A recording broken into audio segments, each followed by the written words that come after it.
नमस्कार। शुरुआत करते हैं बड़ी खबर के साथ। राम मंदिर शिलान्यास से पहले ही अड़ंगेबाजी शुरू हो चुकी है। पहले स्वरूपानंद सरस्वती ने मुहूर्त पर सवाल उठाए। अब राम मंदिर शिलान्यास के रोक के लिए अर्जी दी गई है। भूमि पूजन पर रोक लगाने की मांग की गई है। इलाहाबाद हाईकोर्ट में अर्जी दाखिल की गई है। बड़ी खबर हम आपको बता रहे हैं। शिलान्यास से पहले ही अड़ंगेबाजी शुरू हो चुकी है।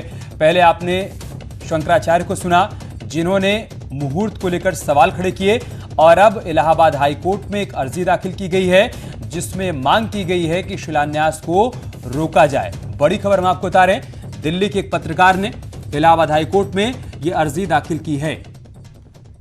संवाददाता सर्वेश हमारे साथ जुड़ चुके हैं फोन लाइन पर। सर्वेश, क्या जानकारी है अर्जी को लेकर? देखिए, अयोध्या में भव्य राम मंदिर निर्माण के लिए 5 अगस्त को भूमि पूजन प्रस्तावित है और ऐसा माना जा रहा है कि इसमें प्रधानमंत्री ने स्वीकृति दी है और वो भी उस कार्यक्रम में शिरकत करेंगे।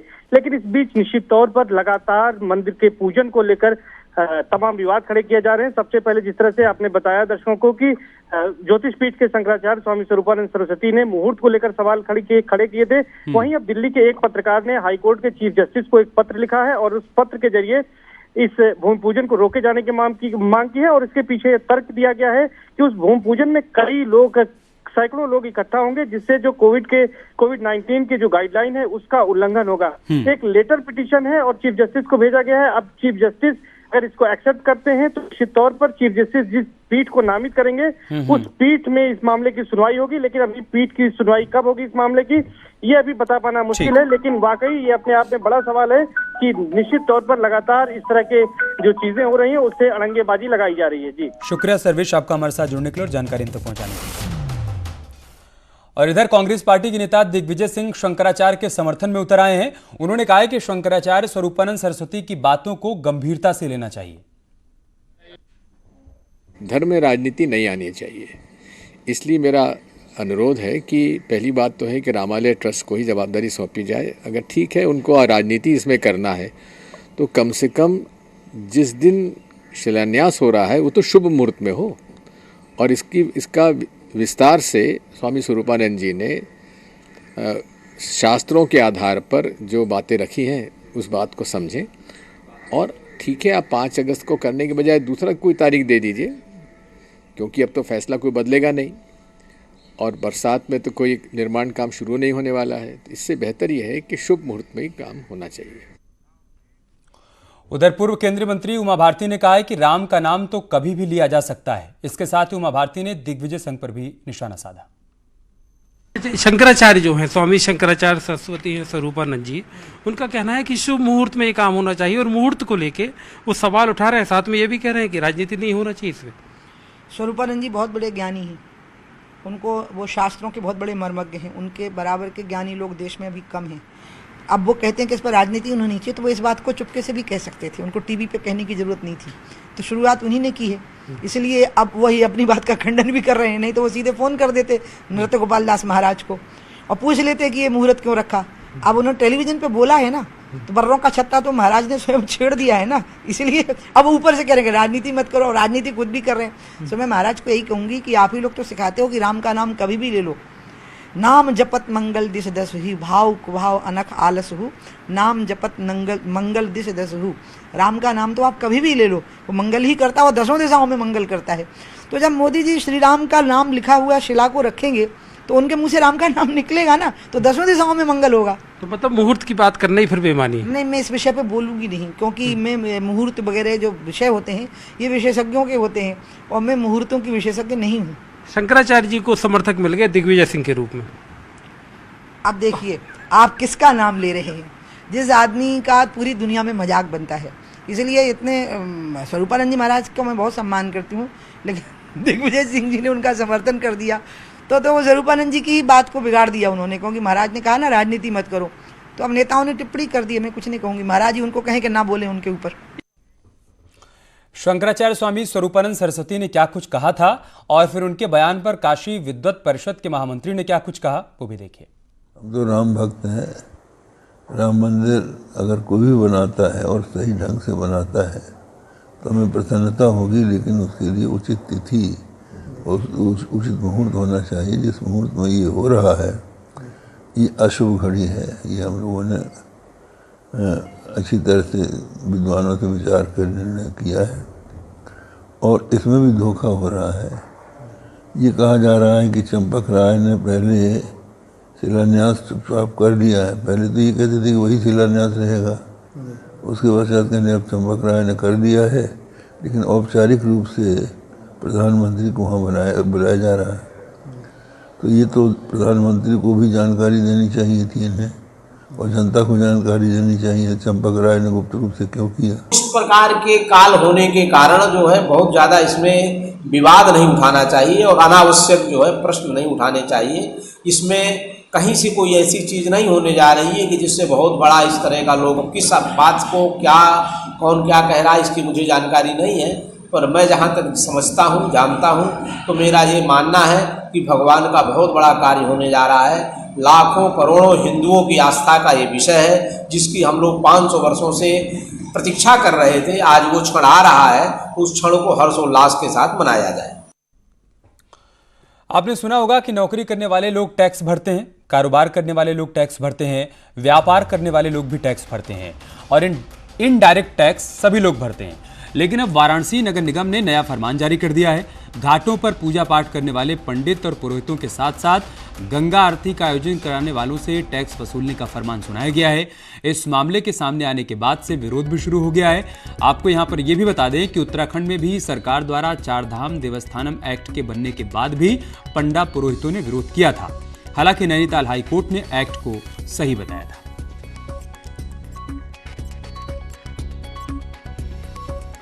और वाराणसी नगर निगम ने किस तरह से कितना टैक्स किस चीज पर लगाया है वो भी हम आपको बता रहे हैं। हर साल 100 रुपए देने का फरमान सुनाया है। पूजा पर यह टैक्स लगाया गया है। इसके अलावा गंगा किनारे के कार्यक्रमों पर भी टैक्स लगेगा और साथ ही साथ सांस्कृतिक कार्यक्रम के बदले 4000 रुपए प्रतिदिन नगर निगम को देना होगा। धार्मिक कार्यक्रम के लिए 500 रुपए प्रतिदिन का भुगतान करना होगा और सामाजिक कार्य के लिए 200 रुपए प्रतिदिन। नगर निगम गलती कर रही है। ऐसा शुल्क कभी भी हम लोगों को नहीं होता था। थोड़ा बहुत कमाई हो रही है। इस समय तो खाने का भी खर्च नहीं चल रहा है। मजबूरी है कि घाटों पर बैठ रहे हैं। इसमें अगर नगर निगम टैक्स ले रहा है तो समझ लीजिए कि हर पंडों पर और तीर्थ पुरोहितों पर क्षति पहुंचा रहा है, प्रत्याघात का कार्य कर रहा है। नगर निगम कह रहा है कि मुझसे घाट की सुरक्षा, साफ सफाई और इन व्यवस्थाओं को सुचारू रूप से आगे बढ़ाएं। वो तो सरकार वैसे भी साफ सफाई के लिए सफाई कर्मी रखी हुई है और तमाम व्यवस्थाएं दी हुई है। इसमें नगर निगम का कोई हस्तक्षेप नहीं है। गंगा आरती पे अगर देखिए धार्मिक कार्यों पे इस तरीके से टैक्स लगाया जाए तो ये उचित नहीं है, क्योंकि यहाँ पे जो संस्था द्वारा माँ गंगा का सेवा की जाती है, आराधना की जाती है, भगवती की आरती की जाती है, इसको देखने के लिए लोग दुनिया भर से आते हैं। जबकि इसके उपलक्ष्य में ना कि संस्था द्वारा यहाँ पे दशाश्वमेध घाट पे आरती देखने के लिए यहाँ पे जो हम 500-700 कुर्सियाँ जो रोज़ दर्शनार्थियों के लिए लगाते हैं, उनसे संस्था द्वारा किसी भी प्रकार का कोई शुल्क नहीं लिया जाता है। वो सारे दर्शनार्थियों के लिए और तमाम तरीके के जो VIP आते हैं उनको भी संस्था द्वारा सारी सुविधाएं उपलब्ध कराई जाती हैं, जिसके उपलक्ष्य में उनसे कोई टैक्स नहीं लिया जाता है, न किसी तरीके का कोई चार्ज किया जाता है उनसे। ये उपविधि बनाई गई है 2020, जिसके अंतर्गत बहुत एक नॉमिनल चार्ज लगाए गए हैं ताकि इसको जो है घाटों की सुव्यवस्थित व्यवस्था हो सके। तो ये जो व्यवस्थित व्यवस्था की गई है, जो चार्ज लगाया है, कितना है, किस कैटेगरी पे क्या है? अलग अलग कैटेगरीज में है, अलग अलग हैं। धार्मिक आयोजन या उस तरह के आयोजन का अलग है। और प्रदेश की योगी सरकार ने जिस तरीके से ब्राह्मण समाज के ऊपर, नाविक समाज के ऊपर एक काले कानून का आदेश पारित किया है, ब्राह्मण समाज, नाविक समाज के ऊपर इस समय भूखमरी की स्थिति है। और ब्राह्मण समाज के ऊपर कर लगाना, गंगा तट के किनारे, नदी तट के किनारे कर लगाना, किसी आयोजन पर टैक्स वसूलना, समाजवादी पार्टी इसकी कड़ी आलोचना करती है और निंदा करती है। और वाराणसी से उपेंद्र हमारे साथ जुड़ चुके हैं।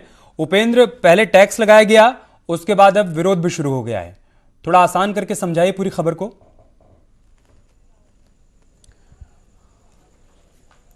बिल्कुल, देखिए ये टैक्स जो पहले बात आई थी वो आई थी, ये जो आप तस्वीर देख रहे हैं यहाँ पर ये चौकियाँ लगी होती हैं, ये जो छतरी देख रहे हैं ये चौकियाँ लगी होती हैं, यहीं पर पंडा और जो पुरोहित होते हैं वो बैठते हैं, तीर्थ पुरोहित कहते हैं इनको। इसके साथ साथ यहीं पर गंगा आरती की भी देखिए चौकी लगी, यहाँ गंगा आरती होती है लगभग हर, मैं जिस जगह पर खड़ा हूँ दशाश्वमेध घाट है, इसके बगल में पुराना दशाश्वमेध घाट है, वहाँ पर भी आरती होती है। तो ये इस पर टैक्स की बात थी, लेकिन जिस तरीके से न्यूज़ 18 ने इस बेहद संवेदनशील मुद्दे पर खबर लगातार दिखाई, उसके बाद अब न्यूज़ 18 की खबर का असर हुआ है और खुद वाराणसी के कमिश्नर दीपक अग्रवाल ने अभी आदेश जारी किया है, जो इस वक्त की बड़ी खबर है कि अब जो भी पारंपरिक मतलब जो भी पूजा होती थी, चाहे वो तीर्थ पुरोहित बैठते हो, चाहे वो गंगा आरती हो, जो भी सालों से पारंपरिक तौर पर होती आई है, उस पर किसी तरीके का टैक्स का कोई वो नहीं किया जाएगा, कोई भी प्रावधान नहीं किया जाएगा, किसी तरीके का टैक्स नहीं लगाया। हाँ, जो सांस्कृतिक कार्यक्रम या कोई धार्मिक कार्यक्रम आप अपने घाट पर कोई निजी तौर पर करते हैं उसके लिए टैक्स की बात है, लेकिन वो भी फिलहाल प्रस्ताव है। तो फिलहाल अब ये प्रस्ताव तक बात है, तो अब इसको लेकर जिस तरीके से न्यूज़ 18 ने खबर दिखाई है उसके बाद ये जाहिर तौर पर जो है माना जा रहा है कि अब जो वो भी टैक्स है, जो दूसरी श्रेणी का निजी टैक्स है, उस पर भी विचार होगा। लेकिन फिलहाल जो सबसे बड़ी राहत है न्यूज़ 18 की खबर की वो ये कि अभी प्रशासन ने जिस तरीके से नगर निगम न्याय पर टैक्स की बात की थी, अब वो जो है उस पर यू टर्न हो गया है और खुद प्रदेश के धर्मार्थ कार्य मंत्री डॉक्टर नीलकंठ तिवारी ने भी कहा है कि ऐसा किसी भी तरीके की कोई बाध्यता नहीं रहेगी, तीर्थ पुरोहितों को किसी प्रकार का टैक्स नहीं दिया जाएगा। तो ये एक बड़ा मसला था, चूंकि बनारस में करीबन 84 ज्यादा घाट हैं, जो प्रमुख घाट हैं जैसे कि 80 घाट हुए, दशाश्वमेध घाट हुए, पुराना दशाश्वमेध घाट हुआ, शीतला घाट हुआ, पंचगंगा घाट हुआ, यहां पर तीर्थ पुरोहित बैठते हैं। और जिस जगह पर हम आपको तस्वीर दिखा रहे हैं वहां पर आपकी नजर जहां तक जाएगी वहां पर ये तीर्थ पुरोहित की छतरी, जो छतरी लगी है, ये चौकी पर लगती है जहां पर तीर्थ पुरोहित बैठते हैं। तीर्थ पुरोहित अपनी कई पीढ़ियों, उपेंद्र एक बात थोड़ा समझाइए कि पहले जो प्रस्ताव था उसमें इस बात का जिक्र था क्या कि पंडा पुरोहित जो यहां पर अपना ठिया लगाते हैं, अपनी चौकियां लगाते हैं, इनको रजिस्ट्रेशन करवाना होगा या फिर उनको भी टैक्स देना पड़ेगा? उस प्रस्ताव को वापस लिया गया है या फिर प्रस्ताव में इस बात का जिक्र नहीं था? अगर यू टर्न लिया गया है तो उसके पीछे का कारण क्या है? तंगी से जूझ रहे थे तीर्थ पुरोहित, और जिसके बाद ये जो टैक्स का नया फरमान आया था उसके बाद आज दिन भर वाराणसी के घाटों पर इसकी हलचल, इसकी गूंज सुनाई दी और लोग इसको तरह इसकी जो है इसको बता रहे थे कि ये इस तरीके के इस माहौल में ये टैक्स गलत है। जिसके बाद न्यूज़ 18 ने इस बेहद संवेदनशील मसले को उठाया और अब इस वक्त की बड़ी खबर हम अपने दर्शकों को, बनारस के घाटों से जुड़े हुए तीर्थ पुरोहितों को और इसके गंगा आरती से जुड़े हुए लोगों को, सभी को इस वक्त की बड़ी खबर न्यूज़ 18 बता रहा है। फिर इस खबर का अपडेट कि अब वाराणसी के कमिश्नर ने आदेश अभी कुछ देर पहले जारी किया है, जिसमें उन्होंने बताया है कि कोई भी पारंपरिक तौर पर जो भी पूजा पाठ होती होगी उसके लिए कोई प्रकार का टैक्स नहीं लगने जा रहा है। तो ये इस वक्त की बड़ी खबर हम अपने दर्शकों को दे रहे हैं, जिसको लेकर समाजवादी पार्टी ने और अन्य विपक्षी दलों ने इसको लेकर आज वो नगर निगम में पहुंचे थे, आज ज्ञापन देने ही पहुंच रहे थे, क्योंकि एक तरीके पे जैसे ही टैक्स लगा उसमें दूसरी ओर सियासत शुरू हो गई। सियासत शुरू होने के बाद उसके बाद हमने इस खबर को प्रमुखता से दिखाया। उपेंद्र, उसका असर भी हुआ। आप बने रहे हमारे साथ। हमारी खबर का एक बार फिर से बड़ा असर हुआ है। नगर निगम के कमिश्नर ने यू टर्न लिया है। उन्होंने साफ कर दिया है कि पंडा पुरोहित जो कि पारंपरिक आयोजन यहाँ पर इतने वर्षों से करते आ रहे हैं, उनसे किसी प्रकार का कोई टैक्स नहीं लिया जाएगा। आपको बता दें कि पहले इस प्रकार का प्रस्ताव था कि उनको अपना रजिस्ट्रेशन करवाना होगा, किसी भी धार्मिक अनुष्ठान के लिए उनको टैक्स भी देना होगा। लेकिन हमारे संवाददाता उपेंद्र ने जब कमिश्नर से बातचीत की तब उन्होंने कहा कि फिलहाल ऐसा कोई टैक्स पंडित, पुरोहित और पंडों पर नहीं लगाया जाएगा। अगर ऐसा फैसला लिया भी गया था तो उसे वापस लिया जा रहा है। हाँ, अगर किसी प्रकार का वहां पर सांस्कृतिक अनुष्ठान होता है तो उसके लिए फिलहाल टैक्स देना होगा, लेकिन उस पर भी विचार किया जा रहा है। अभी किसी प्रकार का कोई आदेश जारी नहीं किया गया है। संभवतः हो सकता है कि उसको भी वापस ले लिया जाए, क्योंकि विरोध हर तरफ से हो रहा है। आम आदमी पार्टी के नेता संजय सिंह ने भी इसका विरोध किया, समाजवादी पार्टी ने भी इसका विरोध किया। इसके अलावा आज दिन भर, जैसा कि उपेंद्र बता रहे हैं, कि वाराणसी के घाटों पर हलचल देखने को मिली और पंडे और पुरोहितों की तरफ से इसका विरोध किया गया। शुक्रिया उपेंद्र, आपका हमारे साथ जुड़ने के लिए। और कानपुर कांड में एक और बड़ा खुलासा हुआ है। 28 जून को ही पुलिस कानपुर कांड को रोक सकती थी। डीजीपी ऑफिस ने विनय तिवारी की जांच करवाई थी। बिल्हौर बीजेपी विधायक भगवती सागर ने बड़ा खुलासा किया है। उन्होंने कहा है कि कानपुर कांड को 28 जून को ही रोका जा सकता था। संवाददाता सौरभ हमारे साथ जुड़ चुके हैं। सौरभ, क्या जानकारी इस खबर के बारे में?